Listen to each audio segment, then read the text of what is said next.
Welcome guides.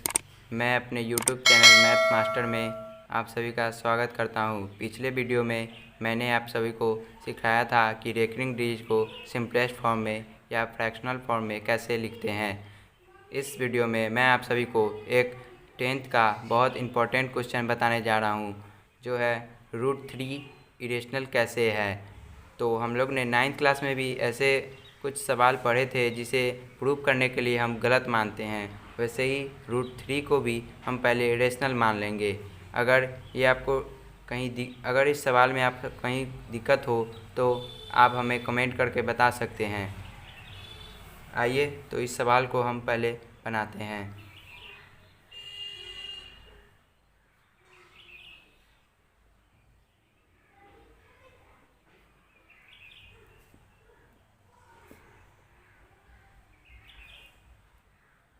पहले हमने मान लिया है कि √3 इरेशनल है,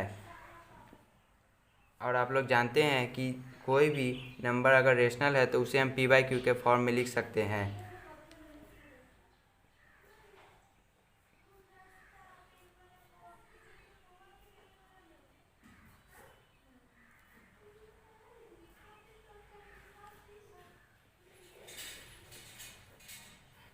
इसका सिंपलेस्ट फॉर्म p/q में मैं लिख दिया हूँ। अगर आप लोगों को अगर p/q नहीं लिखने का मन हो तो आप a/b या m/n भी लिख सकते हैं। और एक चीज़ और भी हम जानते हैं कि अगर वे p/q के फॉर्म में है तो p एंड q का कोई भी कॉमन फैक्टर नहीं होगा एक के अलावा।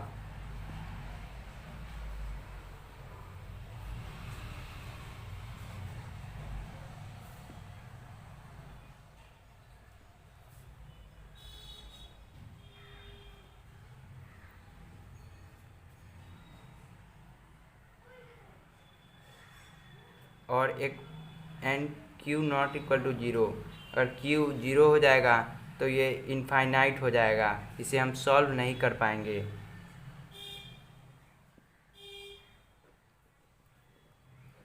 चलिए तो इससे अब हम सवाल को बनाते हैं। इस स्टेटमेंट को लिखना बहुत ही ज़रूरी है। अगर ये स्टेटमेंट अगर हम नहीं लिखते हैं तो हमारे 1 से 2 नंबर काट लिए जाएंगे, इसलिए इस स्टेटमेंट को ज़रूर लिखें।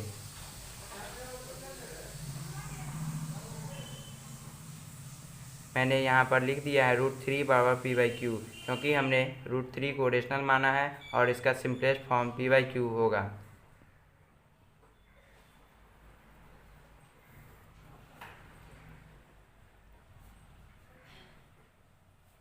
यहाँ पर हम स्क्वायरिंग बोथ साइड इसलिए कर रहे हैं क्योंकि हमें इसे प्रूव करना है कि ये 3 रेशनल है।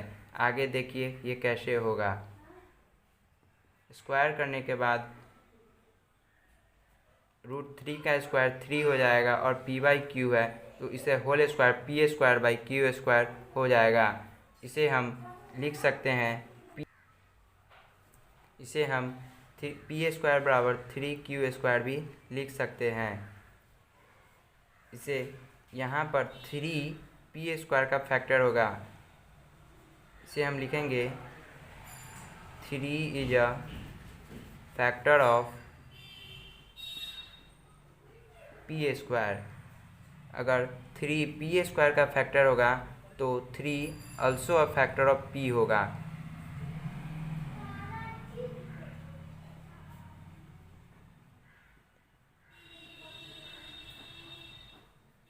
यहाँ ये एक तरफ किया। अब मैंने यहाँ पर p² बराबर 3q² किया। 3 ये फैक्टर ऑफ p² लिखा क्योंकि 3 p² का फैक्टर है। 3 also a factor of p, ये एक थ्योरम भी है जो मैं पिछले वीडियो में बता चुका हूँ।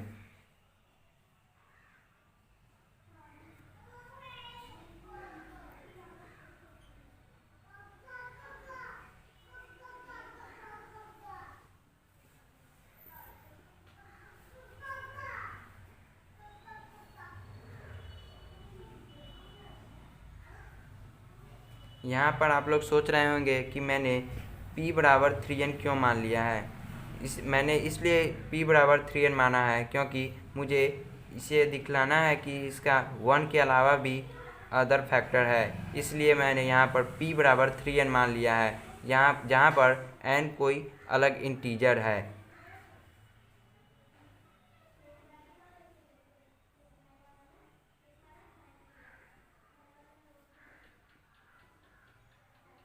मैं पी स्क्वायर बराबर 3n का दोनों तरफ स्क्वायर करूँगा, इससे मुझे यहाँ पर मिलेगा पी स्क्वायर बराबर 9n स्क्वायर। इसे हम पी स्क्वायर बराबर 3q स्क्वायर वाले इक्वेशन में डाल देंगे। यहाँ पर हम लिखेंगे, इसे हम इक्वेशन नंबर फर्स्ट मान लेते हैं। इसे हम लिखेंगे put the value of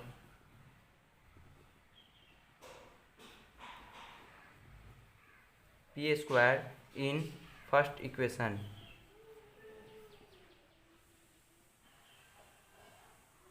P square का वैल्यू 9n स्क्वायर हम फर्स्ट इक्वेशन में डालेंगे। उसके बाद ये 9n स्क्वायर बराबर 3q स्क्वायर हो जाएगा।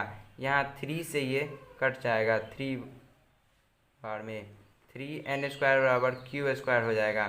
फिर हम यहाँ पर वही फॉर्म देख रहे हैं जो फर्स्ट इक्वेशन में था, तो हम यहाँ से फिर वही बात लिखेंगे, 3 is a factor of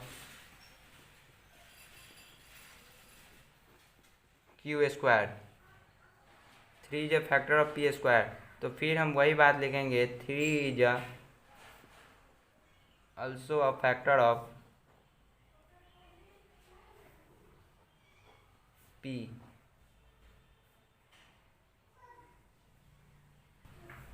3 is also a factor of q होगा, यहाँ पर मिस्टेक हो गया।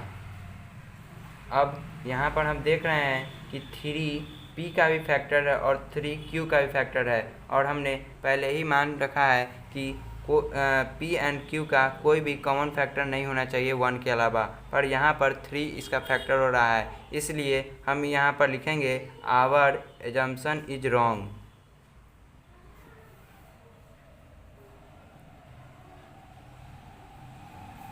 Our assumption is wrong, so √3 is irrational।